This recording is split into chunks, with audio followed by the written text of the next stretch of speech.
with yo, I got places to go. People to see, time is precious. I look at my Cartier out of control.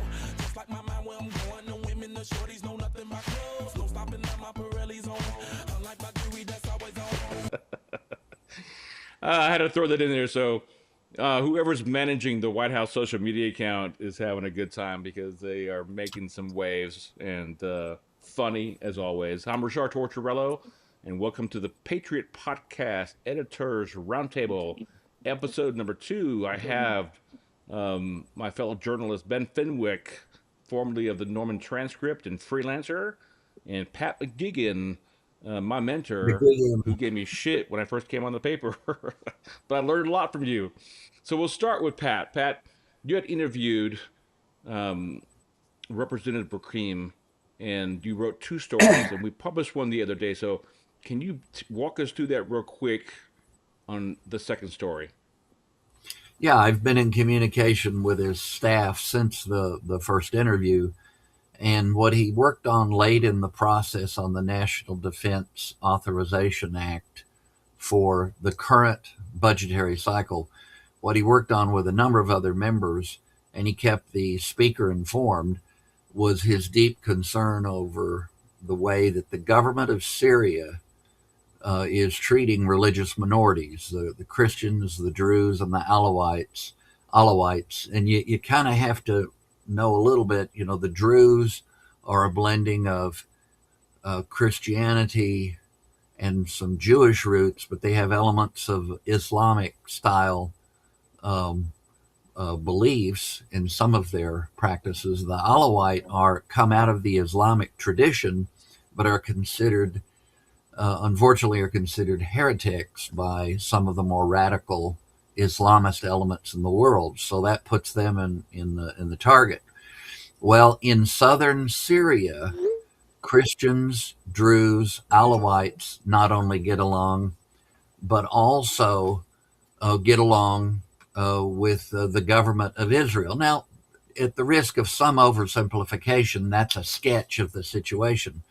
Well, in the city of Al-Suwaida, in southern and southwestern Syria, along the border with Lebanon and touching Jordan, and near to Israel, there's 700,000 people. It's the winter now, and 700,000 people remain under a kind of siege from Islamist military forces that quietly have been working with the government of Syria. Okay, there's your preview. What Burkeem and a number of other members of not just the Freedom Caucus, but broader than that, it's a total of 130 Republican conservatives have been raising concerns and have documented their concerns. They point to meetings within the last few weeks between Russian military leaders and elements of the new Syrian government, which is, professing to be, if not more moderate. They certainly describe themselves as an Islamic government, but they've been posturing or posing or perhaps actually moving toward elements of inclusion for those religious minorities who were also oppressed under the previous regime in Syria that fell early this year or over the last winter. So we're a year into this, and what they said, what the Burkeem and his allies have said, some of whom voted for the NDAA, some expressed concern, but there were enough Democrats to pass the reauthorization for the Defense Department. The administration wants to roll back a sanctions regime that they have, and that's understandable in order to build on the recent meeting that the president had with the new president of Syria, the president of the United States had with the new president of Syria. He did a Washington tour and, was glad-handing and talking things up. He's got some conservative allies like Paula Luna from Florida, but he's got a lot of conservative critics as well. So they've pretty respectfully asked the Trump administration to pay attention to those religious minorities. And in fact, the president has made comments often about those groups and others. The Druze suffered a terrible day several months back when an attack by an Islamist group killed a number of people, and the president of Israel, Netanyahu, actually communicated with them. And then there's been friendly fire incidents where people who seemingly are at least somewhat allied or agreeable to each other have caused casualties for each other's forces. But the real problem is in the southwest of Syria, where you have 700,000 people as winter intensifies that need relief. And so that's the issue is once this gets reconciled between House and Senate and moves forward in the customary way over the next few months, will there be continuing pressure on the current government of Syria or not? That's what Burkine is seeking. And he didn't spill any beans on communications with the White House, but that's his public, wide open, accessible position. And he's always been very open about things like this. And so he's concerned that Syria will get out from under sanctions that have carried over the last few years without actually having to improve its performance towards those peoples, hundreds of thousands of people in the southern part of the nation of Syria. Okay. That's right. That's my presentation. Well, that's a good story. Ben, are you following Syria story at all? You know what's going on? Oh, just a little bit. I mean, I kind of have an idea of what he's talking about there, and the Druze and the Alawites and those folks. I know that the situation is this president is more stable than any other one since the fall of Assad, but it's also that's far from stable there, and there are still areas of the country that are held by other factions. And in fact, Pat, I mean, there were Kurds that were involved. Where are they these days? And there are, there's in some areas, I think it's being patrolled by the Turkish Air Force and the flyover and stuff like that. Where is all that kind of situation? Well, Turkey is definitely a factor, and I believe the Jordanians have remained neutral. They're a factor in the region for sure, and they do have a military that counts. There's been air attacks. There's been exchanges of tension. They actually the government of Syria took a Russian general to the border, and the Russians are known to be allied with some of the elements that are causing the greatest grief for all these people. And some of the military, I should say the humanitarian aid, which has strong support around the world, has been disrupted at times, not getting through to people. Stories we've heard in other parts of that part of the world. I think it'd be interesting to try to discern, because the Syrian expatriate community is divided, just as the Iranian expatriate community is divided between different elements. And as people from Iran and Persia were when I was a student writing and covering the Iranian hostage crisis all those years ago. So it'd be interesting to try to figure out, both at Oklahoma State and at OU and any other higher education institutions where there are a lot of scattered Syrian elements on faculties, some of that you would call, I guess, conservative, if that's the right term, for what Burkine is trying to do. It's humanitarian, and he has some sympathy from people on the other side of the aisle in Congress, but he's concentrated on the Republican base to start with on this effort. Right. Hey, Pat, I know you're following this, and I've got a question. Again, this is Rarchar Tortorella with the Editors Roundtable. Editors discussing stories locally and nationally and what they wrote in the last couple of weeks. The mass murder of Christians. What is Donald Trump doing to stop that? Is he going to send forces? What's he done? Well, when some of our own military personnel were targeted recently in Syria, he explicitly threatened retaliation. And again, the element that was apparently responsible for that is allied with elements in the new, when I say new, I mean the last many months, government in Syria. And that's the reason for concern. Are they trying to play both sides against the middle. And we've seen in some of the president's previous efforts to bring about accords, he's had some success, and then he's had some success that's kind of appeared to be rolled back at times in some of these instances. He wants to be a peacemaker, and I certainly support him in that objective. And this is something where the concern has, I have to say, stretched over the last several administrations. But things look a little brighter now on the one hand, but on the other hand, that's a pretty big number, 700,000 people. It is a big number. It's not a small number, it's a big number. And it's in a part of the Middle East that's by definition diverse, where the existing populations have a history of cordiality and respect for one another. Now, there are Druze that are in the Syrian government, but they're not trusted by the majority factions, I don't even know if I should call them factions, by the majority in those three populations, according to everything I've read. I don't want to belabor the point because we don't have a resolution and a clear thing yet, but I hope over time to do a little bit of exploration of this with Syrians who are living in Oklahoma now. Absolutely. That's a fantastic story. Ben, on to you now. You wrote a story last week on affordability, and I Right. found it to be fascinating. I read it, and we discussed it in some circles.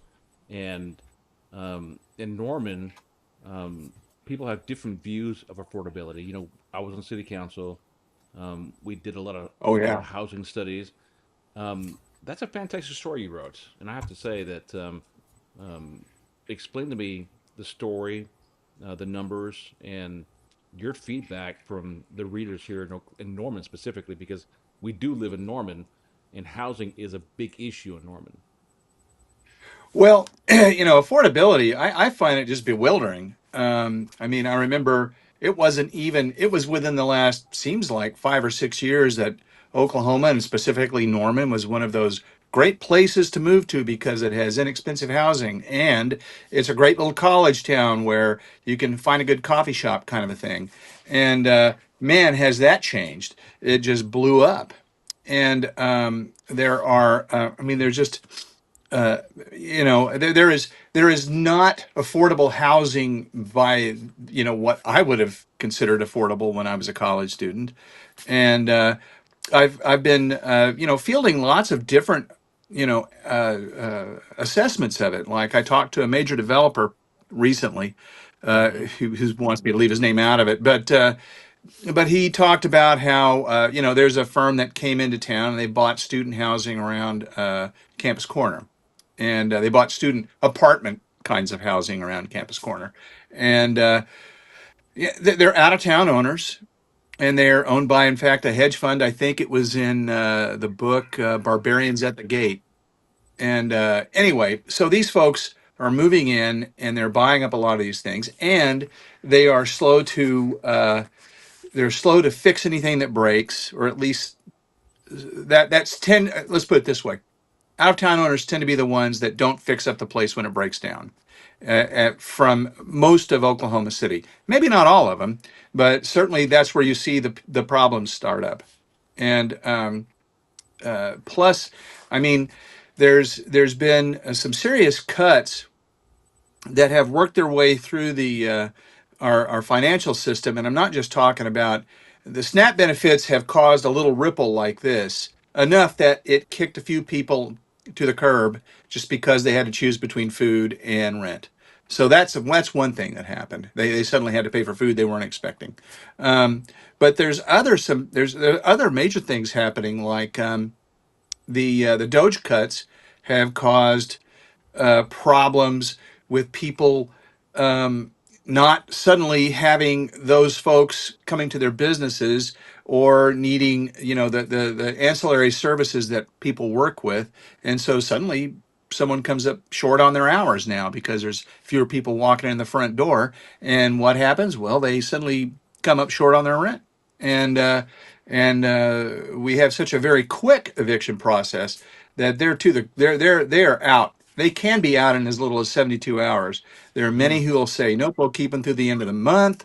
But I think probably any of us here, you or me would have trouble finding a place to live permanently in 72 hours. And one woman that I interviewed, as far as I know right now, she said she was on her way to a bed and breakfast after losing her home because the child care subsidy got cut and Head Start got cut.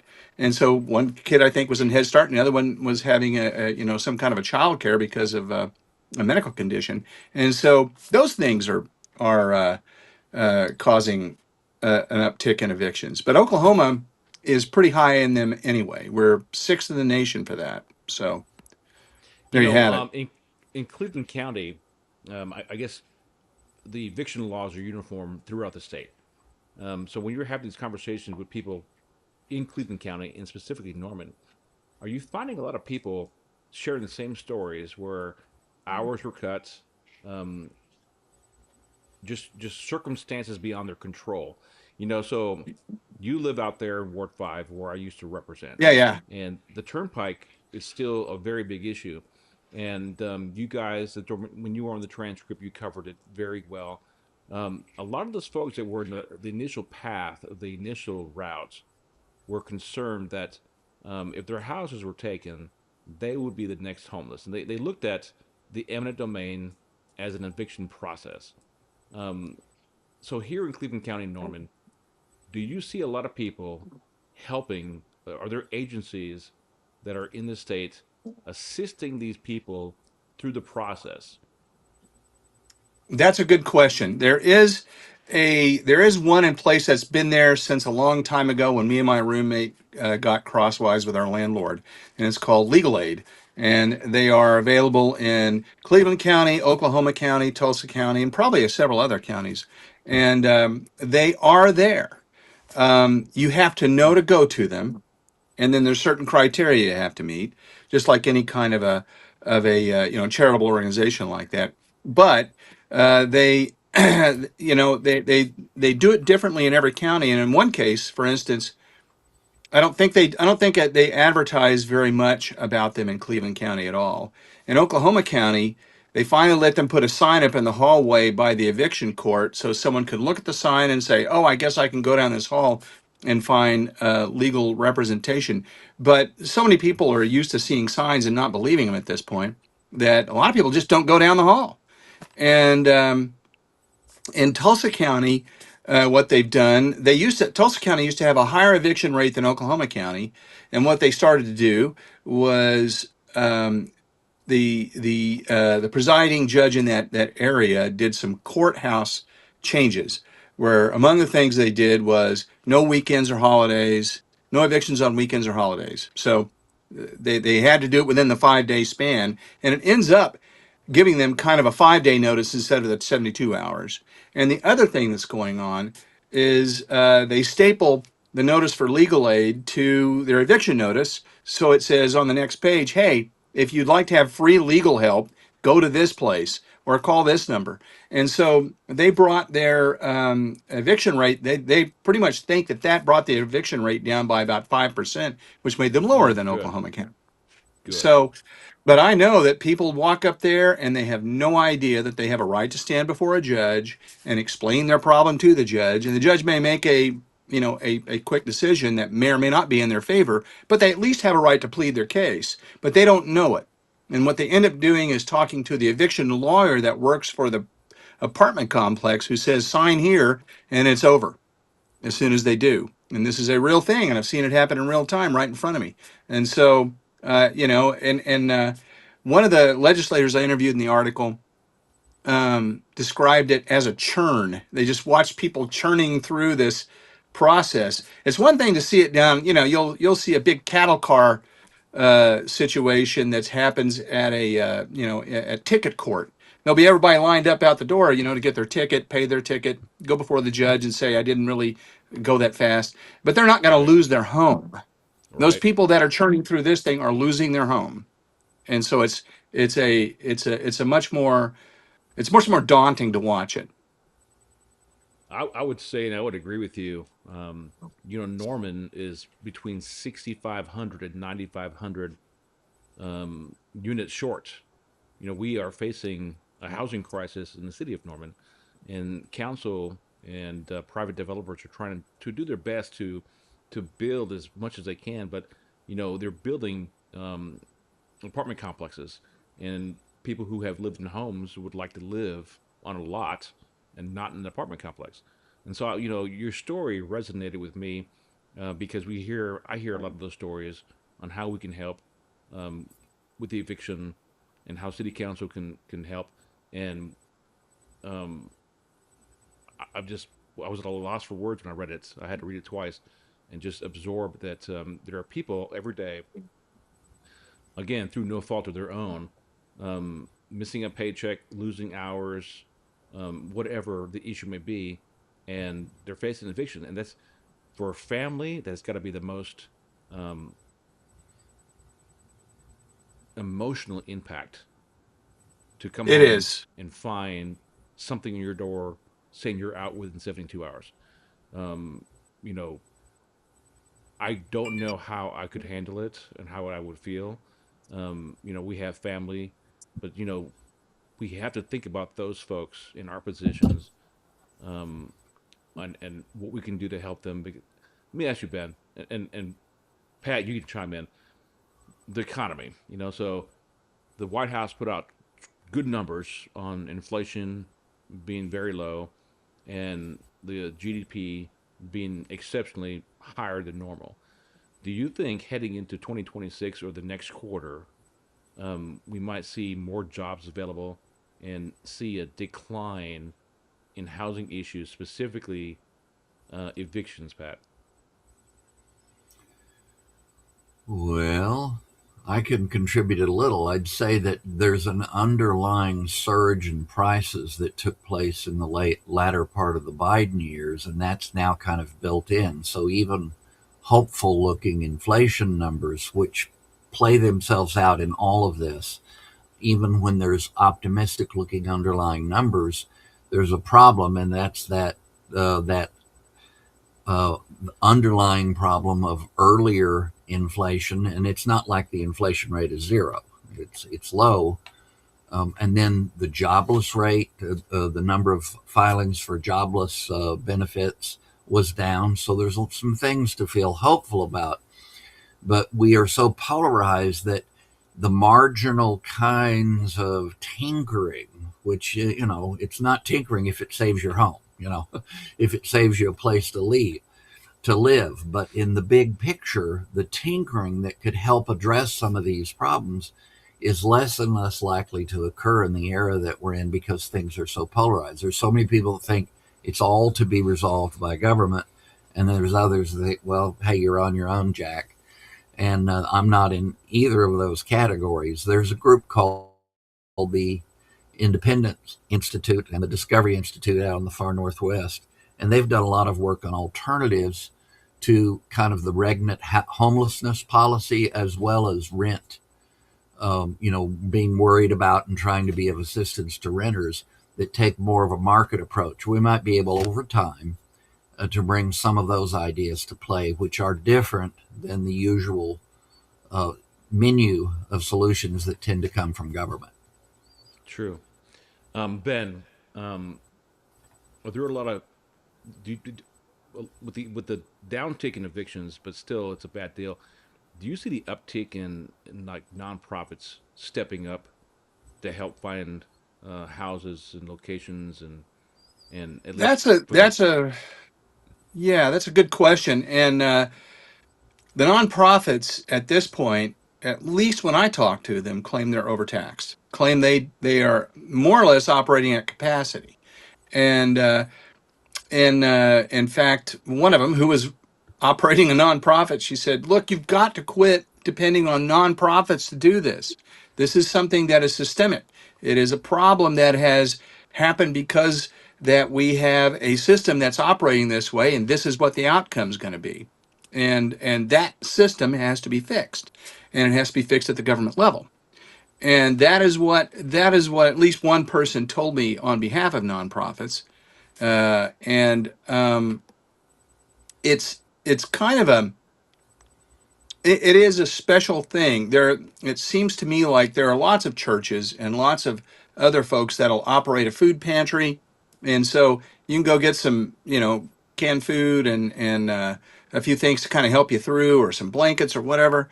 But I don't know how many of those, besides Habitat for Humanity, for instance, will step up and provide a house. Now, as you know, my wife's a teacher, and she has a couple of friends who are teachers, and they actually, as teachers, qualified for a Habitat for Humanity house. And so they have gotten themselves a house. These teachers, these two teachers that are employed full time as teachers, could afford a house because Habitat for Humanity got them one. So what we're talking about here is um, people are priced out of the market. They don't. It looks like it's a receding um, chance to be able to afford something. And I would say that salaries aren't keeping up to it. But not just that, there's kind of a cutoff. If you if you don't make X amount, or you don't have so many adults in your house that makes X amount, you're not going to be able to keep your rent up. And that is what a friend of mine, one of the people that I interviewed at Legal Aid, said. They thought that number was $12.50 an hour. That if you get below $12.50 an hour, you're probably going to lose your apartment no matter how hard you work. Right. And because there's going to be one thing that's going to happen, you're going to get sick that day, and you're not going to make your $100 or your $80 or whatever it is you're making, and you're done. And that's how close it is for a lot of people. And I don't so, know. Go ahead. I, yeah, go right ahead. That's kind of what's going on, and it seems systemic, but it does seem economic too. And perhaps a rising tide would lift some boats. I Hey did a Ben, little hold bit of on. Hey, reporting. Pat, We're hold on a second. probably out of time, but No. We got. Look, this is a good conversation. We have a viewer question, and this is for Pat, for Ben. They're asking: are we talking about rental evictions or mortgage foreclosures? Are you seeing just Ah, one, or are you seeing both? I'll tell you what, I have not covered foreclosures, and I'm frankly scared to look at that market. But I'll tell you this: from what I'm talking about is rental. These are people who, um, have an apartment, or there are people who rent houses. And one of the women that I interviewed, she was a single mom, and she's the one that had their child care cut. She lost her house, and so it was a home with, a driveway and a garage and all the things that we see. And but I have not seen foreclosures, and that's an interesting question. Perhaps that's a new series. Since we're wrapping this one up. Pat, what I, were you I gonna was say? I was going to throw in that Sunbeam, which used to be Sunbeam Ministries, they just simply have the name Sunbeam now, and they have been working closely with the regional food bank. And recently, I did some reporting that, unfortunately, because of my time limitations, I only got it onto Facebook. But went and took pictures along with mostly television reporters. It was TV reporters and me, and I got pictures of Ennis Cantor Freedom and the groups that he is affiliated, which frankly, candidly, bluntly, is a moderate form of brand or off part of Islam, originally based in Turkey. They were working, doing wonderful work with groups to, like, just the day before I was at Sunbeam, there were hundreds of care packages, I guess you could say, distributed for families on the south side of Oklahoma City, although some people managed to get there from beyond Mm-hmm. that, Mm-hmm. to get not only food, but also to get advice and counsel, and were pointed in directions to seek this kind of help. So I think that the nonprofits are definitely, this is still something that they'll be burdened with. And again, if government was not so big and the tax level was not so high, it might be that churches and other traditional mediating institutions, is a social science term we used to use, meaning those institutions that are buffers between the vagaries of society, of government policies that can't be understood, but also a lack of resources for people to get the kinds of jobs they want.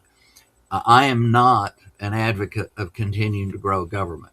At every level you look at, especially the federal level, the long-term debt burden is unsustainable. And if we taxed every billionaire out of all of their money, it wouldn't be enough to cover the gap that we're looking at.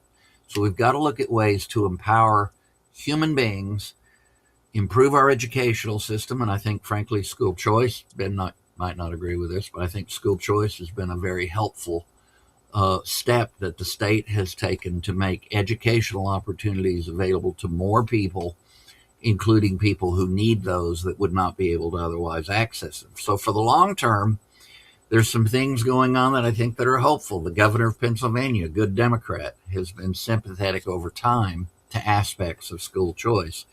So we'll see what the future brings. But in the meantime, these esoteric discussions, libertarian, conservative, liberal, progressive, socialist, don't matter to somebody that needs help. So True. what they need help, especially if they're a good, dutiful parent trying to take care of their kids and their family and look at the future.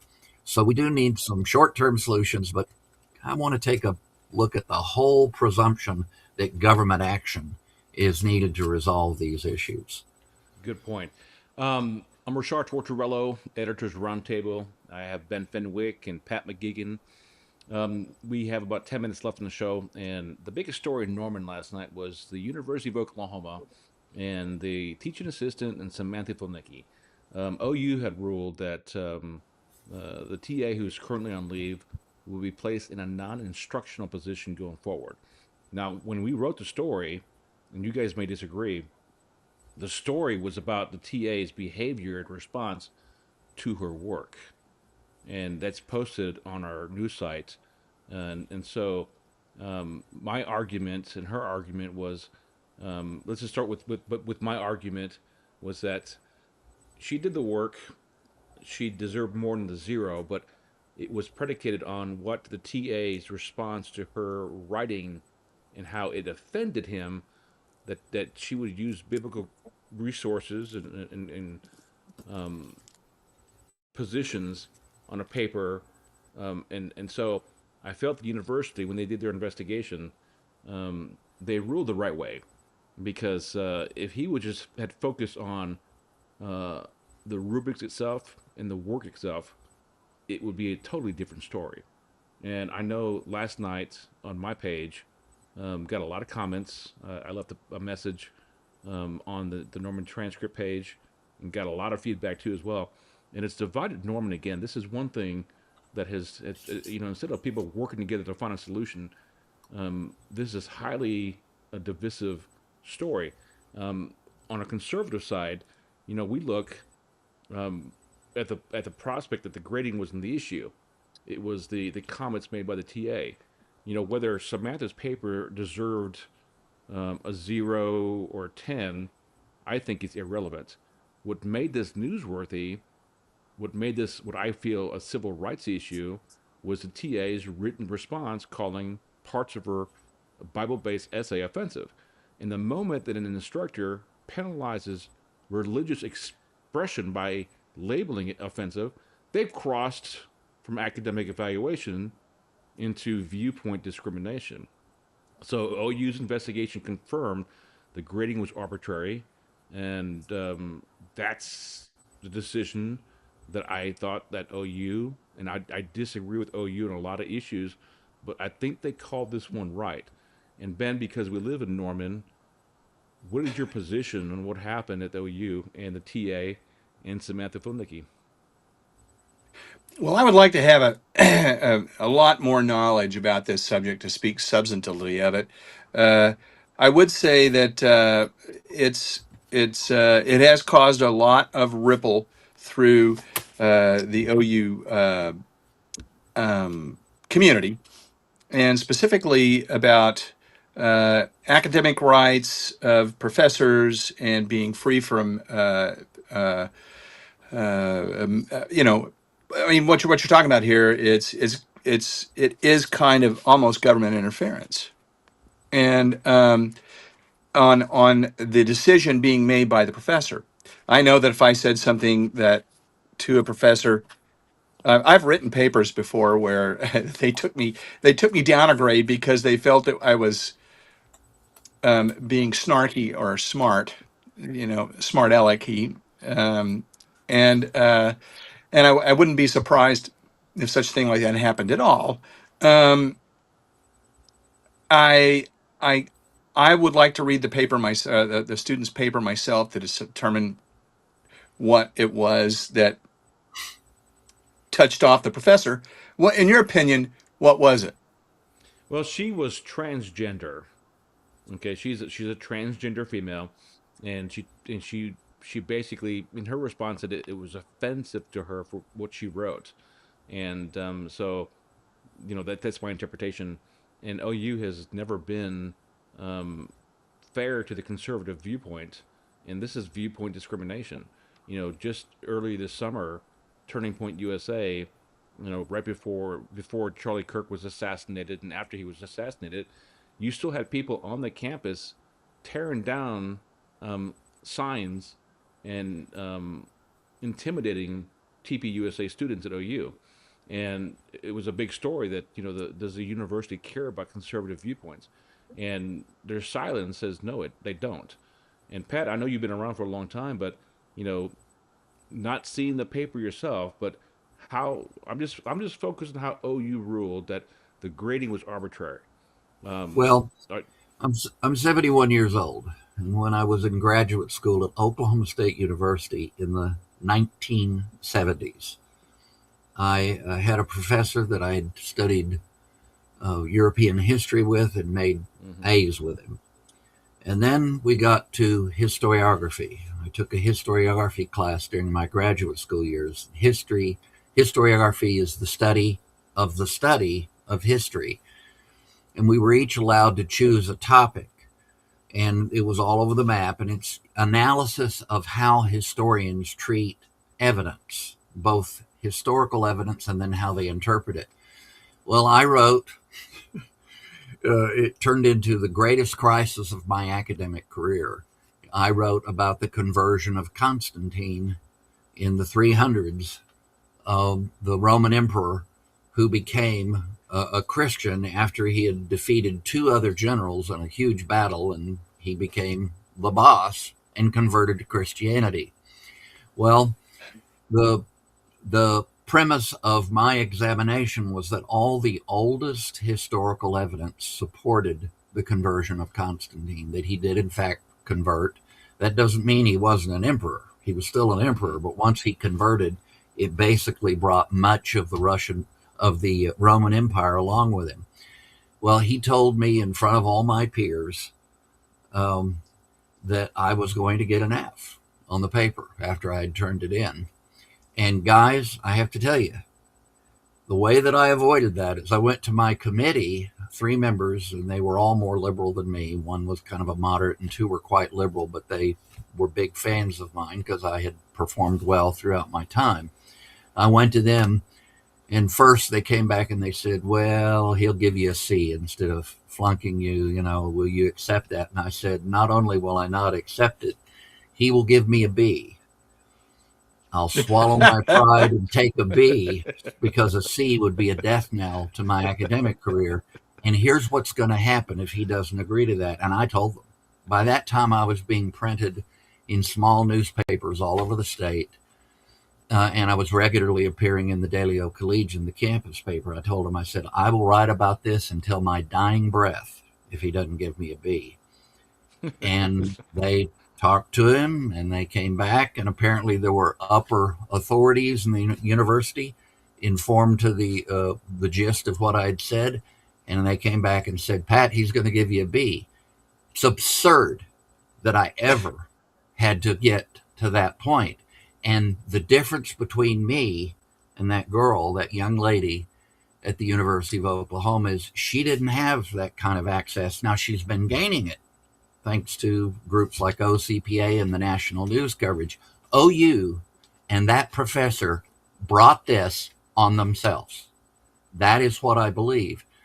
What grade would I have given that student? I know. You could ask my left-wing leaning students over all of my lifetime about how I treated them. I treated them well.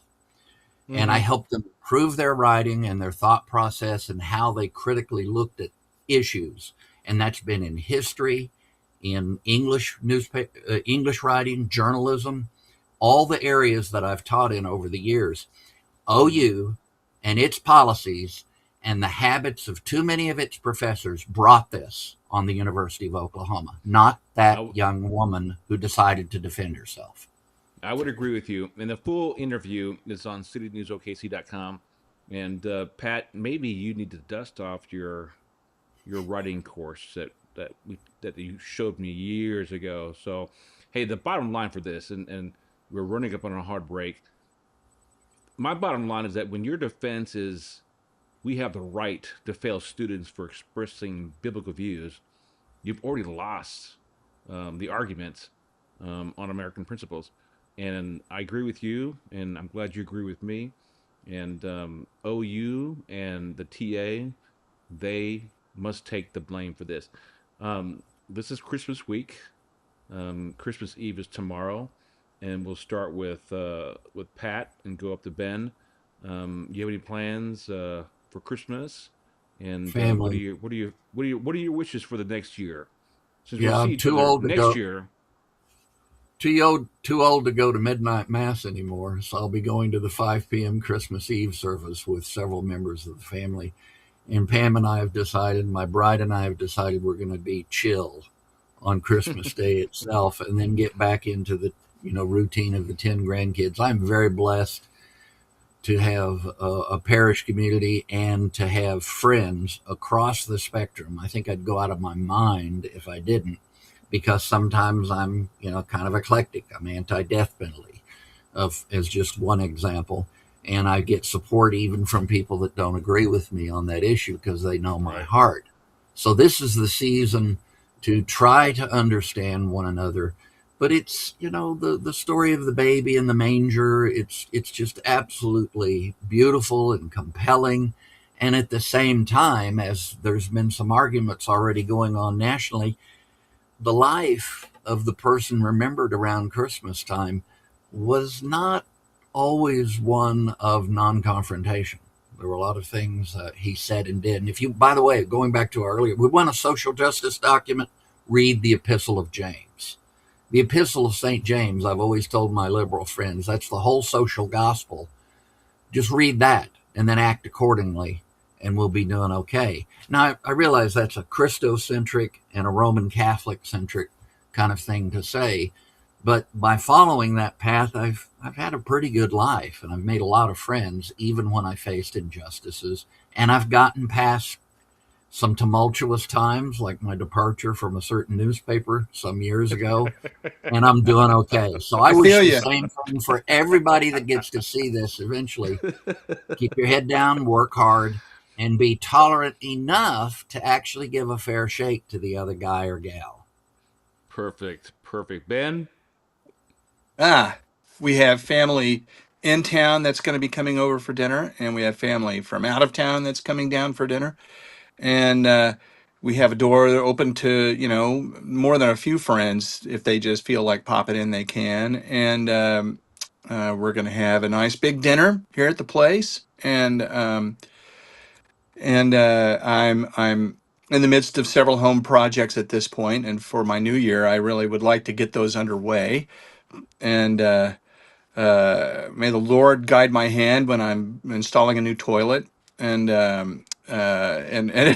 it's so that I put the wax ring in there correctly. And it goes first, right? The ring goes first. Yeah, and so then and those sorts of things. But I've got to say I'm really I feel really hopeful about the coming year, at least in terms of my circle. I'm still writing. I've been through a couple of wars and a couple of ups and downs in the career, and I still write stuff, and it still has impact. And man, that's what I want to do going forward. I love it, and I'm got a wife I'm very proud to be married to, and she's wrapping up some of her stuff. So it's really it's looking up around the Fenwick household. That's awesome. Merry And Merry Christmas. Christmas to both of you.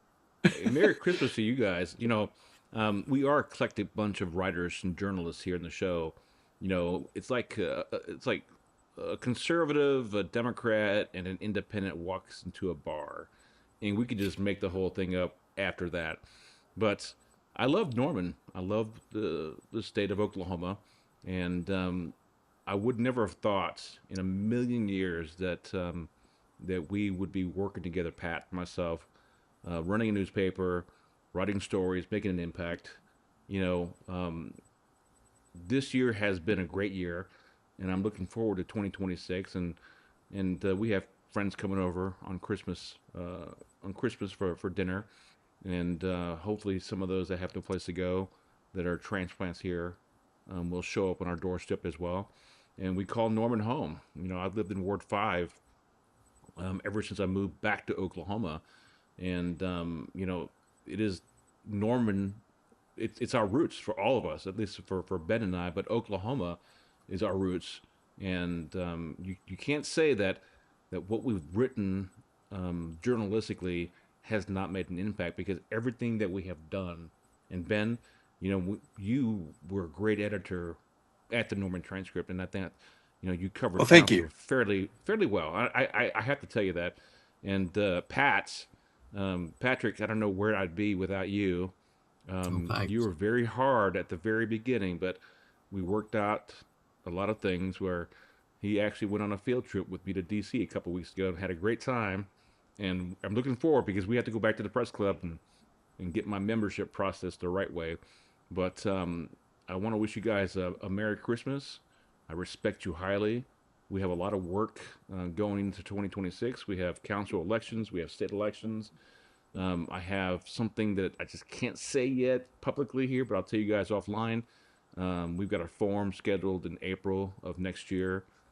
It's going to be great, and I'm glad and honored to know you both. And for our viewers, I want to wish you all a Merry Christmas, and we'll be back next Tuesday, a couple days before the New Year's, and we'll the show is scheduled every Tuesday night at 7, and I'm going to thank every viewer who shows up to watch us, because your input does matter. And the reason we decided to do this show is to look at the stories that each of us have written in our community and for our publications. And when we share the insights, I had a lot of people call me last night and IM me and DM me about my position on Samantha Fulnecky OU. And it's good to have those conversations, but we have to remember that even if we don't agree, we have to remember that we're all Oklahomans first. And if we can find 80% where we can agree on, that's where we need to start at. And not everyone agreed with me. I had a few bad notes come through my instant messenger, but that's how it goes. And I hope that what we do going forward will change people's hearts and minds, where we can have those honest conversations and really grow the community and grow ourselves, because we all live here. I'm going to call Norman home until the day that God calls me home. So I want to wish you all Merry Christmas, and we'll see you next week. Thank you. I'm going to throw in just this. We had that fun montage at the beginning. I've never seen that. I'll have to go check that out at the White House. But Okay, so this is my gentle, subtle tie, which was given to me by a guy who's quit wearing ties. And now that Advent is over, during Advent we kind of do subdued purple and the white colors. Well, now it's Christmas, so tomorrow night this is what I'm wearing to church. My Santa tie, my new Santa tie that an old guy gave to me. well, that's funny. So what I played at the beginning of the show was the White House's social media, and I'm amazed at the team they have working there. They are having fun with this presidency, and I think it's about time. And so go back and watch it if you missed it. It reminds me of the Hangover movie, where they were at the end of the movie and we're looking at the phone and the pictures on their phone. That's pretty much what the feeling I get. So, anyways, you guys can go rewind the show and watch it. And thank you for the viewers. And Pat and Ben, we'll see you next week. Thank you, bro. Thank you. See ya. Bye.